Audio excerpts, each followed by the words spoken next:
乡亲啊，咱一般的人看到蛇拢会惊，但嘛是有人来当作宠物。屏东九如一名26岁少年人，伊的宠物啊是一只缅甸蟒 （Python bivalidus）。缅甸蟒是世界第3大蟒啊，这外观真粗，花草真猫，所以嘛叫做金花蛇。这个少年人啊，将缅甸蟒啊当作围巾啊，披伫阿妈棍去散步，看起来啊真笑。但是这只缅甸蟒凶凶掠狂啊，将伊主人阿妈棍缩掉的。 缩甲主人袂喘气啊！规人昏昏去，一个倒摔下，头壳弄甲老血流滴。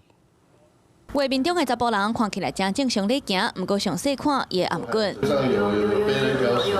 竟然有一只蛇也过来叮当。原来这是查甫人饲的宠物，想袂到离开画面了后，查甫人煞倒落。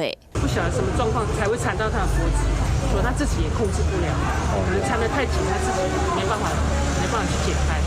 它的长度大概这样，对，然后然后呢，倒在地上的时候，我们隔壁的摊商是有帮他把蛇引开。好，那第3摆啊。哦，他第3摆啊。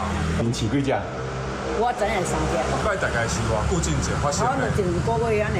伫咧昨下晡4点外，屏东九如一个26岁林姓查甫人，行路的过程，互家己饲的缅甸蛇电颔棍，地势滑倒，弄到头壳。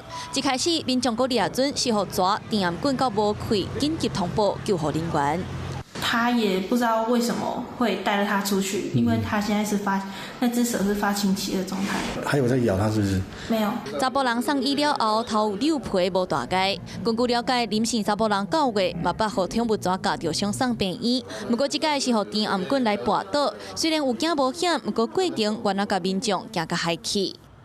Hello， 大家好，我是林依文。想要抢先掌握最及时的新闻资讯吗？赶快订阅、按赞、开启小铃铛，锁定华视新闻的 YouTube 频道。